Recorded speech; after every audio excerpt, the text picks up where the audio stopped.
Hello दोस्तों, आज हम पढ़ेंगे हिंदी में हम लोग जानेंगे कि कैसे प्रश्न को हल करते हैं। ठीक है, कुछ गद्य के प्रश्न हैं, कुछ पद के प्रश्न हैं। ठीक है, और कुछ आपके पेपर में जो बहुविकल्पीय विशिष्ट प्रश्न पूछा जा रहा है उससे ये वीडियो बनाया जा रहा है। ठीक है, जिससे आपको पेपर में आसानी से 40 नंबर तक कन्फर्म हो सकते हैं। ठीक है, बात समझ गए? तो आगे बढ़ते हुए आप लोग से कहना चाहेंगे कि अगर आपको वीडियो पसंद आए तो आप वीडियो को लाइक करें, शेयर करें, और चैनल पे नए हैं तो चैनल को सब्सक्राइब करें। ठीक है, अगर ये वीडियो आप देखते हैं पूरा तो 100% गारंटी है कि यहीं से पेपर में आएगा, इसके अलावा कहीं नहीं कुछ पूछेगा। ठीक है, ऐसे ही प्रश्न दिए जाएंगे पेपर में, ऐसे ही पूछते हैं। आप किसी भी सत्र के उठाकर देखिएगा, ऐसे ही प्रश्न पूछे जाते हैं। अब बार बार जो प्रश्न पूछे गए हैं वही ही आप लोग के वीडियो में बताया जाएगा। ठीक है ना, आगे बढ़ते हैं। ठीक है, प्रश्न की तरफ। प्रश्न है हमारा, ठीक है, प्रश्न हमारा दिया है, ध्यानपूर्वक इसे पहले पढ़ेंगे। ठीक है ना, देखिए जो भी ये किस का प्रश्न है, ये प्रश्न है किसका? गद्य का। किसका है? गद्य का। ठीक है ना, गद्य में प्रश्न आता है कि आप क्या कीजिए, रेखांकित अंश की व्याख्या कीजिए, संदर्भ इसका लिखिए, और इसमें से ढूंढकर एक प्रश्न का उत्तर लिखना रहता है हमको। ठीक है, तो इसको पहले पढ़ लेते हैं, हम लोग पढ़ेंगे। दिया है, अजंता संसार की चित्रकलाओं में अपना द्वितीय स्थान रखता है। ठीक है, इतने प्राचीन काल के, इतने सजीव, इतने गतिमान, इतने बहुसंख्यक कथा प्राण चित्र कहीं नहीं बने। क्या? इतने बहुसंख्य, ठीक है ना, कथा प्राण चित्र कहीं भी नहीं बने हैं। ठीक है ना, आगे पढ़ते हैं। दिया है कि अजंता के चित्रों ने देश विदेश सर्वत्र की चित्रकला को प्रभावित किया। ठीक है, उसका प्रभाव पूर्ण रूप के, ठीक है, पूर्व के देशों की कला पर तो पड़ा ही। ठीक है, क्या कह रहा है? पूर्व देश के, पूर्व जो पूर्व साइड में देश पड़ते हैं उस देश की कलाओं पर तो पड़ा ही। ठीक है, मध्य पश्चिम एशिया भी उसके कलाकार प्रभाव से वंचित न रह सका। ठीक है, जो वहाँ के कलाकार थे वो भी इस कलाकारी से वंचित न रह सके। प्रश्न को पढ़ेंगे, 3 प्रश्न दिया है। ठीक है ना, 3 प्रश्न दिया है, उन प्रश्नों को देखेंगे। ठीक है, देखिए प्रश्न इसका देता है, जैसे मान लीजिए एक प्रश्न हम बोल रहे हैं, इसका प्रश्न दे दिया कि उपर्युक्त गद्यांश का, ठीक है ना, उपर्युक्त गद्यांश का संदर्भ लिखिए। क्या कीजिए? संदर्भ लिखिए। क्या लिखना है? संदर्भ। ठीक है ना, संदर्भ हमको लिखना है, तो कैसे लिखते हैं? संदर्भ लिखना है। क्या लिखना है? संदर्भ। ये संदर्भ कैसे लिखते हैं इसको देखिए, हमने यहाँ संदर्भ लिख दिया है। ठीक है, संदर्भ को देखिए, यहाँ पढ़िएगा। प्रस्तुत गद्यांश हमारी पाठ्य पुस्तक हिंदी के गद्यखंड में संकलित अजंता नामक पाठ से लिया गया है। इसके लेखक क्या हैं? डॉक्टर भगवत सरल उपाध्याय। देखिए बात को समझिएगा, अगर आपको पाठ का नाम और लेखक का नाम याद नहीं है तो आप इसका संदर्भ नहीं लिख सकते हैं। ठीक है ना, तो आपको पाठ का नाम याद रहना चाहिए, ठीक है ना, और लेखक का नाम याद रहना चाहिए, तब आप क्या लिख सकते हैं? संदर्भ लिख सकते हैं। ठीक है, पहला प्रश्न खत्म हुआ। ठीक है, ये पहला प्रश्न था। दूसरा प्रश्न इसका बन जाएगा कि रेखांकित अंशों की व्याख्या कीजिए। क्या बनेगा? रेखांकित अंशों की व्याख्या कीजिए। तो देखिए हमारा यहाँ से रेखांकित अंश दिया है। ठीक है ना, यहाँ रेखांकित अंश दिए गए हैं अब इसका हम लोग क्या करेंगे, व्याख्या करेंगे। क्या करेंगे, व्याख्या करेंगे। इन जितने भी अंडरलाइन किए गए हैं, ठीक है ना, रेखांकित अंश हैं, इनके हम लोगों को क्या करना है, व्याख्या करना है। ठीक है, तो देखिए इसका व्याख्या करते हैं हम।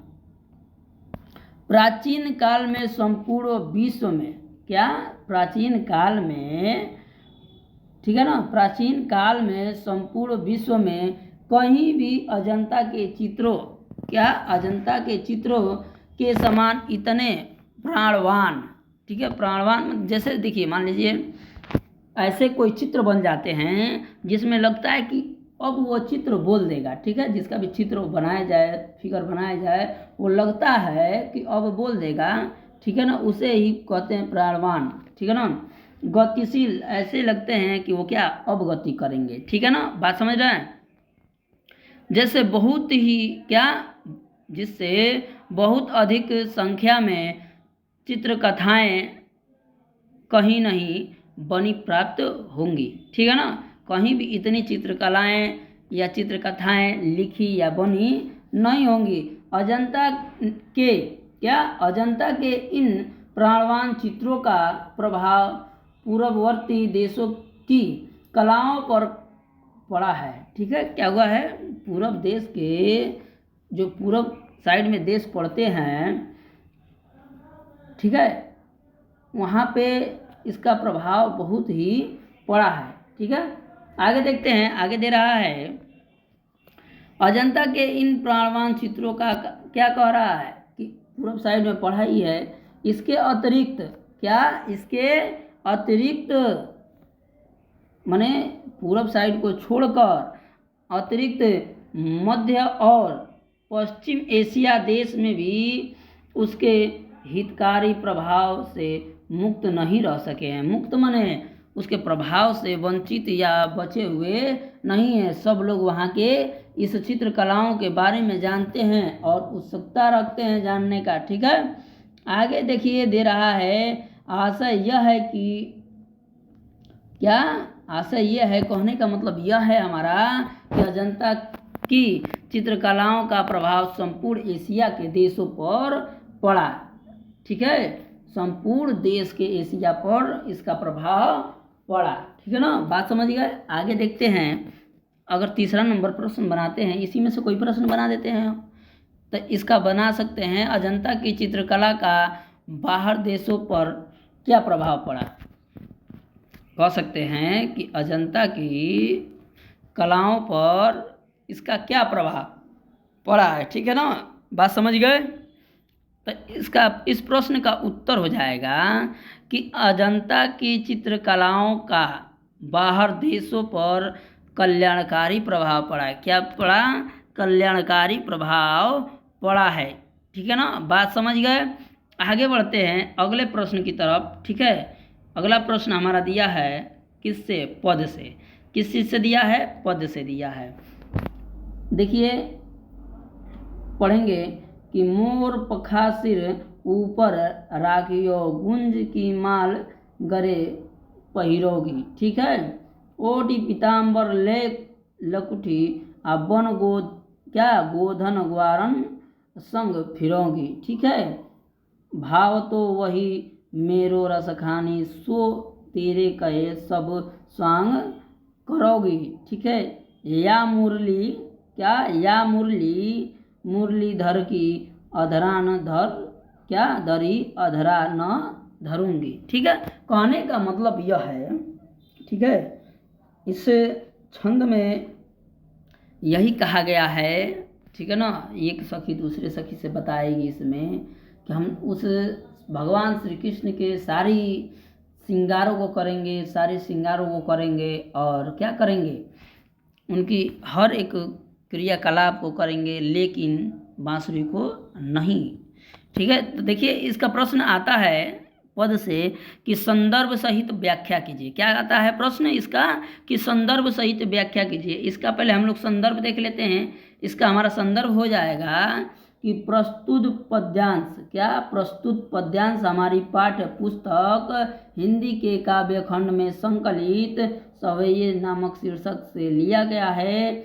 इसके क्या, कवि रसखान द्वारा क्या है, रचित है या लिखा गया है। ठीक है, बात समझ गए।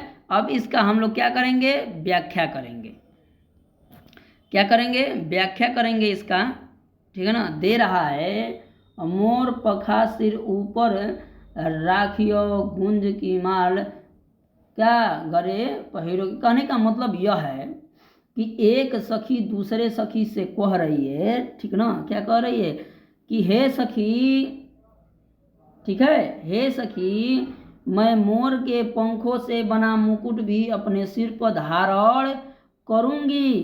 क्या, मोर से बने पंखों का जो मुकुट है मैं अपने सिर पर धारण, अपने सिर के ऊपर धारण करूंगी, और क्या, गुंजों की माला भी अपने गले में पहनूंगी। बात समझ गए।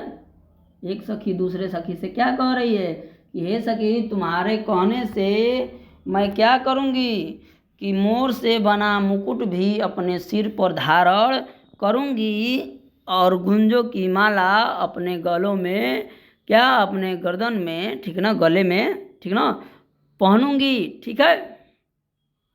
और श्री कृष्ण क्या करते हैं, क्या कह रहे हैं यहाँ देखिए, कह रही है गोपी कि ये सखी, श्री कृष्ण क्या करते हैं, पीला वस्त्र पहनते हैं, मैं भी क्या करूँगी, पीला वस्त्र पहनूंगी। ठीक है। और लकुठी मतलब होता है लाठी, और लाठी लेकर, क्या, लाठी लेकर वन गो, क्या कर रहा है, वन गोधन ग्वालन संग फिरोंगे। कह रही है गोपी कि हे सखी, मैं लाठी लेकर गायों के पीछे और ग्वालों के साथ इधर उधर क्या करूँगी, फिरूंगी। ठीक है, जाऊंगी भी। आगे देखते हैं, दे रहा है कि भाव तो मोही मेरो रस खानी, तो तेरे कहे सब स्वांग रचूंगी। अगर मैं श्री कृष्ण से प्रेम करती हूँ, ठीक है, या मैं उनको पसंद करती हूँ, तो तुम्हारे कहने से, ठीक है, हे सखी, तुम्हारे कहने से मैं वो सारा श्री कृष्ण का श्रृंगार करूँगी। लेकिन, क्या, लेकिन, बात समझिएगा, लेकिन या मुरली मुरलीधर की अधरा धरी, अधरा न धरेगी। कहने का मतलब यह है कि हे सखी, वो जो मुरली है मैं उसे कभी भी, श्री कृष्ण के होठों से लगाया हुआ जो मुरली है मैं उसे अपने होठों पर कभी भी नहीं रखूंगी। ठीक है, क्योंकि वो मुरली जो है श्री कृष्ण को अपने वश में कर ली है, और क्या, वो मुरली हमारी क्या है, एक सौवत के समान है। ठीक है, बात को समझ गए। आगे बढ़ते हैं, ठीक है ना। हम उम्मीद करते हैं कि आप ये छंद समझ गए होंगे। ठीक है, अब वीडियो में आगे बढ़ते हैं। हम आगे बहुविकल्पीय प्रश्न दिए गए हैं आप लोग के। ठीक है, इन प्रश्नों को आप लोग देखेंगे ध्यानपूर्वक। आप लोग के पेपर में इस समय 20 नंबर का ये बहुविकल्पीय प्रश्न आ रहा है। ठीक है, इसे ध्यानपूर्वक आप लोग क्या करेंगे, देखेंगे, क्योंकि देखेंगे ही तभी आप लोग को समझ में आएगा कि कैसे प्रश्न आएंगे हमारे पेपर में। ठीक है, और आसानी से उसे क्या कर सकते हैं, आप लोग हल कर सकते हैं। ठीक है, तो इस वीडियो में लास्ट तक बने रहें आप लोग। ठीक है, कि आसानी से आप लोग क्या कर सकते हैं, जाए पेपर में तो आसानी से हल कर ले। ठीक है ना। आगे देखिए, दे रहा है पहला प्रश्न हमारा कि नई कविता का प्रवर्तक माना जाता है। क्या, नई कविता का प्रवर्तक माना जाता है, किसे माना जाता है। ठीक है, ये पूछ रहा है। पहला ऑप्शन दे रहा है सच्चिदानंदन। ठीक है, क्या दे रहा है, सच्चिदानंद, हीरानंद वात्सल्य, ठीक है, अज्ञेय को। ठीक है, दूसरा ऑप्शन दे रहा है हमारा डॉक्टर राम स्वरूप चतुर्वेदी को, और तीसरा दे रहा है कि श्री कृष्ण, क्या, श्री रामधारी सिंह दिनकर को, और चौथा ऑप्शन दे रहा है हमारा डॉक्टर धर्मवीर भारती को। क्या कह रहा है, चौथा कह रहा है कि डॉक्टर धर्मवीर भारती को। ठीक है, इन चारों ऑप्शनों में से हम लोग को बताना है कि कौन सा हम लोग का ऑप्शन सही है। तो देखिए इन चारों ऑप्शनों में से ये पहला ऑप्शन हमारा सही है। क्या? सचितानंद हीरानंद वात्सल्य, ठीक है, अज्ञेय को ही क्या किया गया है, नई कविता का प्रवर्तक माना गया है। क्या? सचितानंद हीरानंद वात्स्यायन, ठीक है, बात समझ गए। दूसरा देखेंगे, आगे बढ़ते हैं दूसरे प्रश्न की तरफ। दूसरा प्रश्न दिया है हमारा, ठीक है, दूसरा प्रश्न हमारा दे रहा है कि निज भाषा उन्नति क्या? निज भाषा उन्नति सब उन्नति को मूल उपयुक्त के लेखक हैं। लेखक का नाम बताना है हमको, ठीक है। पहला ऑप्शन दे रहा है कि बालकृष्ण भट्ट। पहला ऑप्शन क्या दिया है? बालकृष्ण भट्ट। दूसरा ऑप्शन दे रहा है यशपाल। तीसरा दे रहा है क्या? अयोध्या सिंह उपाध्याय और हरिऔध, ठीक है। चौथा ऑप्शन दिया है हमारा भारतेंदु हरिश्चंद्र। चौथा क्या ऑप्शन दिया है? भारतेंदु हरिश्चंद्र। तो इन चारों ऑप्शनों में से हम लोग को बताना है कि कौन सा ऑप्शन सही है, ठीक है, पहला, दूसरा, तीसरा या चौथा, ठीक है।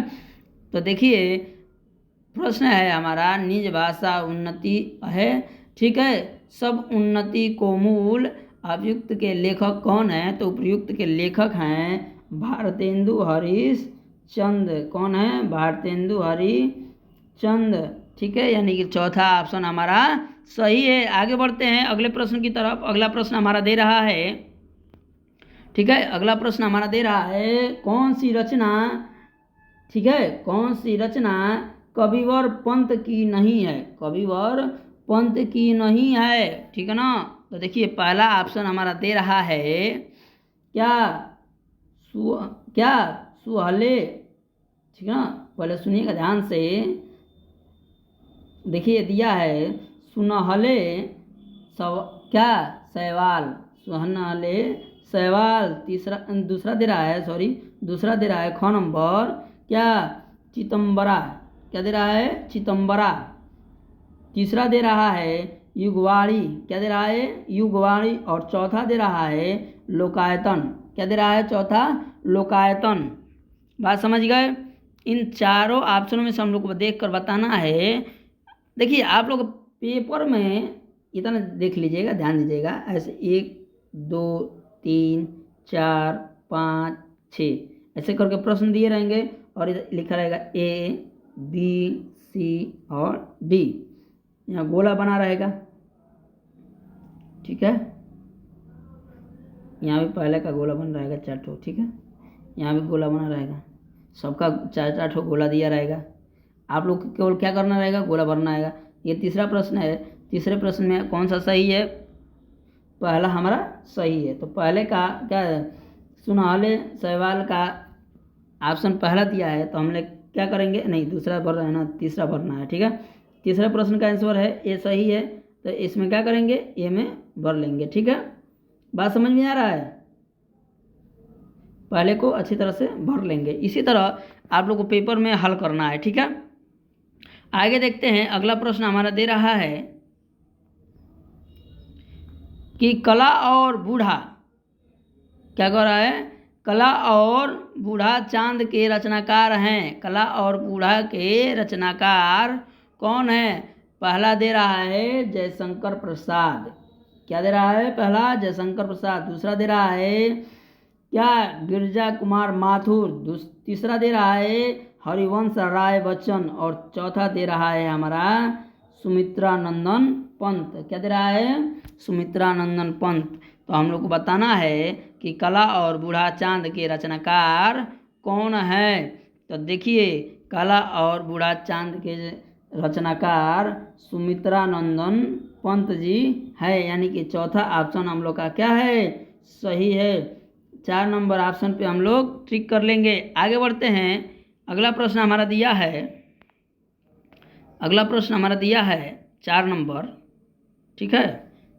4 नंबर प्रश्न दिया है कि निम्नलिखित में से, क्या? निम्नलिखित में से, ठीक है ना, कौन सी रचना सूर्यकांत त्रिपाठी निराला की है?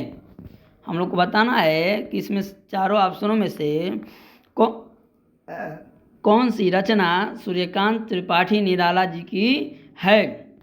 ठीक है ना। देखिए पहला ऑप्शन दिया है राग गोविंद, दूसरा दे रहा है राम की शक्ति पूजा, और तीसरा दे रहा है रस कलश, और चौथा दे रहा है रसिक प्रिया। इन चारों में से बताना है कि सूर्यकांत त्रिपाठी निराला का क्या है, कौन सी इसमें से रचना है। रचना का नाम हम लोग को बताना है। ठीक है ना। तो देखिए राम की भक्ति पूजा, ठीक है, राम की भक्ति कहिए या शक्ति कहिए, राम की शक्ति पूजा इनकी क्या है, सूर्यकांत त्रिपाठी निराला जी का रचना है। यानी कि 2 नंबर ऑप्शन हमारा सही है। ठीक है, ट्रिक कर लेंगे। आगे बढ़ते हैं अगले प्रश्न की तरफ। अगला प्रश्न है हमारा 6 नंबर प्रश्न दिया है भक्तमाल। ठीक है, ठीक है, भक्तमाल के कवि हैं, भक्तमाल के कवि हैं। हम लोग को बताना है कि भक्तमाल के कवि कौन है। अब इसका ऑप्शन देखेंगे, इन चारों ऑप्शन में से कवि का नाम हम लोग को छांट के बताना है कि कौन सा ऑप्शन सही है। पहला दिया है भारतेंदु हरिश्चंद्र, उसके बाद दिया है सोहनलाल द्विवेदी, तीसरा दे रहा है रहीम, और चौथा दे रहा है देव। ठीक है, इनमें से बताना है कि कौन सा ऑप्शन हम लोग का सही होगा। ठीक है, तो देखिए भक्तमाल का जो लेखक हैं, कवि हैं, वो कौन है, भारतेंदु हरिश्चंद्र हैं। कौन है, भारतेंदु हरिश्चंद्र। यानी कि पहला ऑप्शन क नंबर ऑप्शन हम लोग का क्या है, सही है। पहले पे ट्रिक कर लेंगे। आगे बढ़ते हैं अगले प्रश्न 7 नंबर की तरफ। 7वां नंबर हमारा प्रश्न दे रहा है, ठीक है, 7वां नंबर प्रश्न दे रहा है, ठीक है, भवानी प्रसाद मिश्र की रचना है। किसका, भवानी प्रसाद मिश्र की रचना है। पहला ऑप्शन दे रहा है गीतिका, दूसरा दे रहा है गीत फरोश, क्या है दे रहा है गीत फरोश, ठीक है, तीसरा दे रहा है गुंजन, और तीसरा दे रहा है क्या, अंथी। ठीक है, क्या दे रहा है, अंथी। अब हम लोग को बताना है कि भवानी प्रसाद मिश्र की रचना कौन सी है, भवानी प्रसाद मिश्र की रचना कौन है। तो देखिए गीत फरोश क्या है, क्या दे रहा है, भवानी प्रसाद मिश्र का रचना है। कौन सा, गीत फरोश। यानी कि दूसरा हमारा ऑप्शन सही है, ख। ठीक है ना। आगे बढ़ते हैं अगले प्रश्न की तरफ। आगे अगला प्रश्न दे रहा है 8 नंबर हमारा। 8 नंबर प्रश्न दे रहा है परशुराम की प्रतीक्षा, क्या, परशुराम की प्रतीक्षा के रचनाकार हैं। परशुराम की प्रतीक्षा के रचनाकार कौन हैं। पहला दे रहा है मैथिली शरण गुप्त, दूसरा दे रहा है रामधारी सिंह दिनकर, तीसरा दे रहा है जयशंकर प्रसाद, और चौथा दे रहा है महादेवी वर्मा। ठीक है, हम लोग को बताना है कि क्या दे रहा है, परशुराम की प्रतीक्षा के रचनाकार कौन है। ठीक है ना, परशुराम की प्रतीक्षा के रचनाकार कौन है। ठीक है, तो देखिए इसमें से रामधारी सिंह दिनकर, क्या, रामधारी सिंह दिनकर, ये हमारा ऑप्शन सही है। ठीक है, 2 नंबर ऑप्शन हमारा सही है। कौन है, परशुराम की प्रतीक्षा के रचनाकार, तो रामधारी सिंह दिनकर हैं। ठीक है, आगे बढ़ते हैं। दूसरा नंबर हमारा 9 नंबर प्रश्न दिया है। ठीक है, दूसरा नंबर प्रश्न देखेंगे। आगे हम 9 नंबर प्रश्न देखेंगे। 9 नंबर हमारा प्रश्न दिया है बिहारी की रचना है। बिहारी की रचना हम लोग को बताना है। ठीक है, पहला दे रहा है सिद्धार्थ राज, ठीक है, सिद्धार्थ क्या कर रहा है, सिद्धराज। ठीक है, आगे दे रहा है दूसरा कि रस कलश, क्या दे रहा है, रस कलश। तीसरा ऑप्शन दे रहा है हमारा बिहारी सतसई, तीसरा क्या दे रहा है, बिहारी सतसई, और चौथा ऑप्शन दे रहा है बावरा अहेरी। ठीक है, क्या दे रहा है, बावरा अहेरी। अब देखिए इन चारों ऑप्शनों में से हम लोग को बताना है कि कौन सा ऑप्शन सही है। प्रश्न हमारा था बिहारी की रचना है, तो बिहारी की रचना ग, यानी कि देखिए बिहारी सत सही उनकी रचना है। ठीक है, कौन सी है? बिहारी सत सही उनकी रचना है। ठीक है, आगे बढ़ते हैं हम लोग। अगला प्रश्न है हमारा 10 नंबर। 10 नंबर प्रश्न दिया है, कौन सी रचना सुमित्रानंदन पंत की नहीं है? इसमें से बताना है कि कौन सी रचना सुमित्रानंदन पंत की नहीं है। ठीक है ना। पहला दिया है क्या? चितंबरा, क्या दे रहा है? चितंबरा। दूसरा दे रहा है स्वर्ण, क्या दे रहा है? स्वर्ण भूली दे दिया है ना आप लोग को। यहाँ पे कुछ अक्षर काट दिए गए हैं, ठीक है ना। यहाँ पे होगा स्वर धूली, क्या होगा? स्वर्ण धूली। बात समझ आया? तीसरा ऑप्शन दे रहा है आंसू और चौथा दे रहा है प्रतिमा, सॉरी अतिमा। ठीक है ना, बात समझ गए। अब देखिए इनमें से हम लोग को बताना है चारों में से कि कौन सा ऑप्शन सही है। तो देखिए कौन सी रचना सुमित्रानंदन पंत की नहीं है? तो देखिए चितंबरा भी क्या है? सुमित्रानंद पंत की रचना है। दूसरा स्वर्ण धूली भी क्या है? सुमित्रानंद पंत की रचना है। और अतिमा भी क्या है? सुमित्रानंद पंत की रचना है। इसमें से आंसू केवल सुमित्रानंद पंत की रचना नहीं है। ठीक है, बात समझ गए। आगे बढ़ते हैं, यानी कि ये ऑप्शन हमारा सही है, गो। आगे बढ़ते हैं अगले प्रश्न की तरफ। अगला प्रश्न हमारा दिया है 11 नंबर। ठीक है, 11 नंबर प्रश्न दिया है, कौन सी रचना सूरदास की नहीं है? इसमें से बताना है सूरदास की रचना कौन सी नहीं है। ठीक है, देखिए पहला दे रहा है सूरसागर, ये सूरदास का ही रचना है। दूसरा दे रहा है शबद। तीसरा दे रहा है सूर सरावली। तीसरा दे रहा है साहित्य लहरी। तो इसमें से क्या ये पहला सूरसागर इनकी ही रचना है। सब क्या दे रहा है? शबद, ये इनकी रचना है। और सूर सरावली भी ये इन्हीं की रचना है, सूरदास की। और साहित्य लहरी भी सूरदास की रचना है। यानी कि क्या हमारा शबद जो है ये क्या है? ये दूसरे लेखक की रचना है। ठीक है ना, ये सूरदास की रचना नहीं है। इसलिए क्या पूछ रहा? प्रश्न ये नहीं पूछा है कि सूरदास की रचना नहीं है, तो हम लोग बताना है जो इसमें से रचना उनकी नहीं है। तो हम इसमें रचना कौन सी नहीं है? शबद रचना नहीं है। ठीक है, यानी कि 2 नंबर ऑप्शन हमारा सही है। आगे बढ़ते हैं अगले प्रश्न की तरफ। अगला प्रश्न दे रहा है हमारा 12 नंबर। ठीक है, 12 नंबर हमारा प्रश्न दिया है कि चुभते चौबदे, ठीक है, चुभते चौबते के रचनाकार हैं। ठीक है ना, पहला दे रहा है सुमित्रानंदन पंत। दूसरा दे रहा है भारतेंदु हरिश्चंद्र। तीसरा दे रहा है क्या दे रहा है? मिली सरल गुप्त। क्या दे रहा है? मिली सरल गुप्त, सॉरी दे दिया है मैथिली सरल गुप्त, देना चाहिए, दे दिया है मिली सरल गुप्त। ठीक है, गलती से छप गया है, यहाँ पे होना चाहिए मैथिली। ठीक है, मैथिली सरल यहाँ गुप्त दे दिया है। ठीक है, देख लीजिए। ठीक है, मैथिली सरल गुप्त। आगे देखते हैं। आगे चौथा ऑप्शन हमारा दिया है कि अयोध्या सिंह उपाध्याय। ठीक है, अयोध्या सिंह उपाध्याय हरिऔध। ठीक है ना, तो देखिए इसमें से कौन सा ऑप्शन सही है?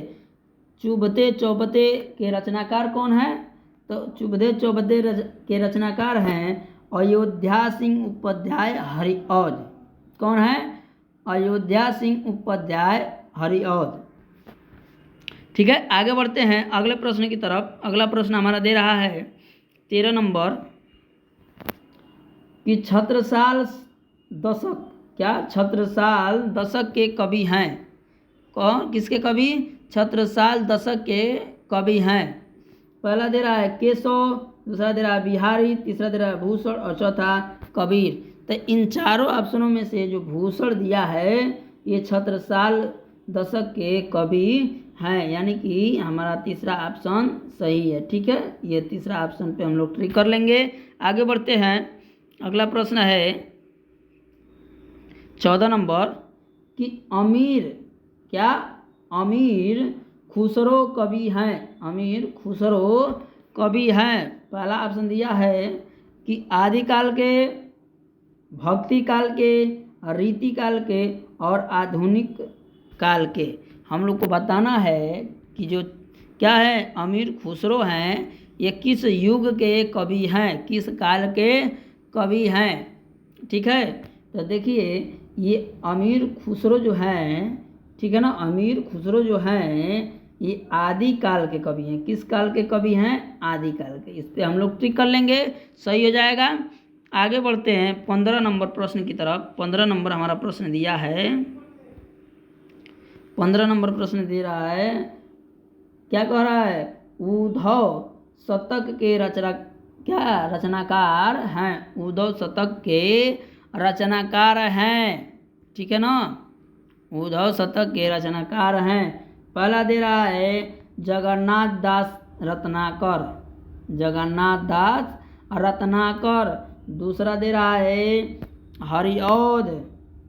तीसरा दे रहा है मैथिली शरण गुप्त। और चौथा दे रहा है भवानी प्रसाद मिश्र। क्या? भवानी प्रसाद मिश्र। तो देखिए उद्धव शतक के रचनाकार कौन है? जगन्नाथ दास रत्नाकर। क्या है? जगन्नाथ दास रत्नाकर। आगे बढ़ते हैं 16 नंबर प्रश्न की तरफ। 16 नंबर हमारा प्रश्न दे रहा है, क्या कह रहा है देखेंगे। सूफी काव्यधारा, क्या सूफी काव्यधारा के कवि हैं। हम लोग को क्या बताना है? लेखक का नाम बताना है। क्या कह रहा है? सूफी काव्यधारा के कवि हैं। कौन कवि हैं इसको बताना है। पहला दे रहा है जायसी। पहला क्या दे रहा है? जायसी। आगे देखते हैं, दूसरा ऑप्शन हमारा दे रहा है रैदास। तीसरा दे रहा है नानक। और चौथा दे रहा है तुलसी। क्या दे रहा है? तुलसी। इन चारों में से बताना है कि कौन सा ऑप्शन सही है। ठीक है, अब देखिए हम लोग आगे देखते हैं क्या है, कौन सा इसमें से ऑप्शन सही होगा। इनमें से हम लोग का ऑप्शन जो है सूफी काव्यधारा के कवि हैं तो कौन होंगे? जायसी होंगे। कौन होंगे? जायसी। आगे बढ़ते हैं अगले प्रश्न की तरफ। 17 नंबर प्रश्न दिया है हमारा। 17 नंबर प्रश्न है हमारा कि परमाल, क्या परमाल रासो किस काल की रचना है? परमाल रासो किस काल की रचना है? पहला दे रहा है आदिकाल, दूसरा दे रहा है भक्ति काल, तीसरा दे रहा है रीति काल और चौथा दे रहा है आधुनिक काल। हम लोग को बताना है परमाल रासो किस काल की रचना है। तो देखिए ये रचना क्या है? आदिकाल की रचना है। आगे बढ़ते हैं अगले प्रश्न की तरफ। 18 नंबर हमारा प्रश्न है। 18 नंबर प्रश्न क्या दिया है? कवितावली के रचनाकार हैं। कवितावली के रचनाकार हैं। पहला ऑप्शन दे रहा है कुंभन दास, दूसरा दे रहा है नाभादास, तीसरा दे रहा है बनादास, क्या बनादास, और तीसरा दे रहा है तुलसीदास। इन चारों में से बताना है कि कौन सा ऑप्शन सही है। कवितावली के लेखक यानी रचनाकार कौन है? कवितावली के रचनाकार कौन है? तुलसीदास जी हैं। ठीक है, 18 नंबर प्रश्न का चौथा सही है। ठीक है, आगे बढ़ते हैं 19 नंबर प्रश्न की तरफ। 19 नंबर हमारा प्रश्न दिया है कि मैथिली शरण गुप्त आधुनिक काल, ठीक है, मैथिली शरण गुप्त आधुनिक काल से संबंधित हैं। ठीक है, पहला दे रहा है द्विवेदी युग, दूसरा दे रहा है शुक्ल युग और तीसरा दे रहा है क्या छायावाद युग। ठीक है, और चौथा दे रहा है भारतेंदु युग। हम लोग को बताना है कि मैथिली शरण गुप्त किस युग से संबंधित हैं। मैथिली शरण गुप्त किस युग से संबंधित है? तो मैथिली शरण गुप्त क्या है? द्विवेदी युग से संबंधित हैं। ठीक है ना, आगे बढ़ते हैं, यानी कि पहला नंबर ऑप्शन सही है। अब इस वीडियो के लास्ट प्रश्न की तरफ बढ़ते हैं और लास्टवा प्रश्न जो है 20 नंबर, आप लोग को कमेंट सेक्शन में क्या करना है? कमेंट करके बताना है कि कौन सा ऑप्शन सही होगा। ठीक है, लास्ट तक वीडियो में बने रहें और इसी तरह डेली बाय डेली वीडियो देखेंगे तो आप लोग के पेपर में जो भी प्रश्न आते हैं आसानी से हल कर सकते हैं आप लोग, ठीक ना। आप लोग को वीडियो पसंद आए तो वीडियो को लाइक करें, शेयर करें और चैनल पे नए हैं तो चैनल को सब्सक्राइब करें। देखें 20 नंबर प्रश्न हमारा क्या है। 20 नंबर हमारा प्रश्न है छायावाद की विशेषता है। छायावाद की विशेषता है, पहला दे रहा है इतिवृत्तात्मक और दूसरा दे रहा है श्रृंगारिक भावना, चौथा दे रहा है सौंदर्य एवं प्रेम और क्या चौथा नंबर ऑप्शन दे रहा है उपदेशांतक और वृत्त। ठीक है, आप लोग को इन ऑप्शनों में से आप लोग को बताना है कि कौन सा ऑप्शन सही है। ठीक है, आप लोग कमेंट सेक्शन में कमेंट करके बताइएगा कि कौन सा ऑप्शन सही है। मिलते हैं नेक्स्ट वीडियो में, ठीक है ना। धन्यवाद।